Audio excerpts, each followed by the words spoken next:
Everyone, நான் தான் உங்க டாக்டர் ஸ்னேகா. அம்மா, உனக்கு என்ன வாரம் தெரியுமாமா? இந்த வாரம் உலக தாய்ப்பால் வாரம். கரெக்ட்.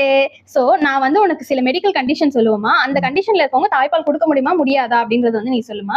அம்மா, மார்பகம் வந்து சின்ன சைஸா இருக்கு, சோ உங்களுக்கு வந்து பால் அவ்வளவா சுரக்காது, சோ கொடுக்க முடியாதுன்னு நிறைய பேர் சொல்றாங்க. அது உண்மையா இல்ல? கொடுக்கலாம், தாராளமா கொடுக்கலாம். கரெக்ட்மா. மார்பகத்தோட அளவுக்கும் அதோட சுரக்கிற தன்மைக்கும் வந்து எந்த சம்பந்தமும் இல்ல.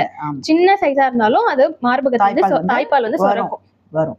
சோ அவங்க கொடுக்கலாம். அம்மா, பெரிய ஆபரேஷன் பண்ணவங்க இருக்காங்கல்ல, அதான் நீங்க சி செக்ஷன்ன்றத வந்து பெரிய ஆபரேஷன் சொல்லுவீங்கல்ல, அவங்களுக்கு வந்து தாய்ப்பால் சுரக்காது, அதுக்கப்புறம் அவங்களால தாய்ப்பால் கொடுக்க முடியாது அப்படின்றாங்க. அது உண்மையா இல்ல என்னமா? அது தெரியலையம்மா. அது வந்து என்னன்னா, சி செக்ஷன் பண்ணிருக்காங்களா, பெரிய ஆபரேஷன் பண்ணிருக்காங்களா, அதுல வந்து அவங்களுக்கு வலிக்கும், அவ்வளவுதான். சோ அது எப்படி பாதுகாப்பா அவங்க வந்து குடுக்கணும்ன்றத மட்டும் நீங்க வந்து சொல்லி கொடுத்தா போகும். அவங்களுக்கும் தாய்ப்பால் வந்து சுரக்கும், அதுக்கும் இதுக்கும் சம்பந்தம் இல்ல.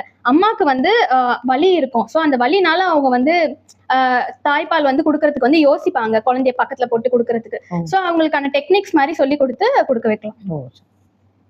அம்மா, குறப்பிரசவம்னு சொல்றாங்கல்லம்மா, ப்ரீமேச்சூர் பேபி, ப்ரீடம் பேபிஸ்ன்ட்டு, இந்த குழந்தைங்களால தாய்ப்பால் வந்து குடிக்க முடியாதுன்னு சொல்றாங்க. அது உண்மையா இல்ல பொய்யாமா? அது தெரியலையம்மா. அது ஆக்சுவலி என்னன்னா, அந்த குழந்தைங்களால ஒழுங்கா லேட்ச் பண்ண முடியாது, ஒழுங்கா வாய் வச்சு உறிஞ்ச முடியாது, அந்த குழந்தைங்களுக்கு தெரியாது. சோ அந்த மாதிரி இருக்க குழந்தைங்களுக்கு மதரே வந்து எக்ஸ்ட்ராக்ட் பண்ணி குடுக்கலாம். அப்படி எக்ஸ்ட்ராக்ட் பண்ணி பாலாடை அந்த மாதிரி எல்லாம் இருக்குல்ல, அதை வச்சு குடுக்கலாம். அதுக்கும் சின்ன வீக்ஸ்லயே பிறந்துருச்சு குழந்தை அப்படின்னா அதுக்கேற்ற ஃபீடிங் டெக்னிக்ஸ்னு இருக்கு, அதை வச்சு ஹாஸ்பிட்டல்ல வந்து டாக்டர்ஸ் வந்து கொடுப்பாங்க குழந்தைக்கு தாய்ப்பால். பாலாடைனா எப்படிமா? பாலாடையில சொரக்கிறத வந்து எடுத்து பாலாடையில ஊத்தி குழந்தைக்கு வந்து ஃபீட் பண்ணலாம். அம்மா, இப்ப வந்து அம்மாக்கு உடம்பு சரியில்லை, சளி ஜுரம் அப்படிலாம் இருந்தா குழந்தைக்கு தாய்ப்பால் கொடுக்க வேண்டாம் அப்படின்றாங்க. அது உண்மையா இல்ல? சொல்றாங்க, நான் கேள்விப்பட்டிருக்கேன். ஆக்சுவலி என்னன்னா, நிறைய மெடிக்கல் கண்டிஷன் வந்து இப்போ சாதா சளி ஜுரம் அப்படிலாம் இருக்குல்ல, அப்படி இருக்கிற கண்டிஷனுக்குலாம் கொடுக்கலாம், தாய்ப்பால் கொடுக்கலாம். இப்ப எக்ஸ்ட்ரீம் கண்டிஷன்லயே என்ன சொல்லுவாங்கன்னா, ரிஸ்க் பெனிஃபிட்னு சொல்லுவாங்க. இப்ப HIV இருக்கு, அந்த மாதிரி இருக்குன்னா அதுக்கு வந்து ரிஸ்க் பெனிஃபிட்னு பார்த்து அதை பேஸ் பண்ணி பால் கொடுக்கறதா கொடுக்க வேணாம்னு சொல்லுவாங்க. அது வந்து எக்ஸ்ட்ரீம் கண்டிஷன்ல தான். அதுலயும் மோஸ்ட் மேக்சிமம் வந்து எவ்வளவு பெரிய கண்டிஷன்லயும் தாய்ப்பால் கொடுக்கணும்னு தான் சொல்லுவாங்க டாக்டர். ஏன்னா அந்த குழந்தை தாய்ப்பால் இல்லாம இறந்து போயிடும். இந்த நோய் வந்து இறக்கிறத விட தாய்ப்பால் வந்து அவ்வளவு இம்யூனிட்டி இருக்கு குழந்தைங்களுக்கு. சோ தாய்ப்பால் வந்து தாய்க்கு வந்து ரொம்ப பெரிய நோய் அந்த மாதிரி இருந்தா அது அடுத்த வீடியோல நம்ம வந்து சொல்லலாமா, எந்தெந்த நோய்க்கு வந்து கொடுக்கலாம் கொடுக்க கூடாது அப்படின்றத அடுத்த வீடியோல பாக்கலாம்.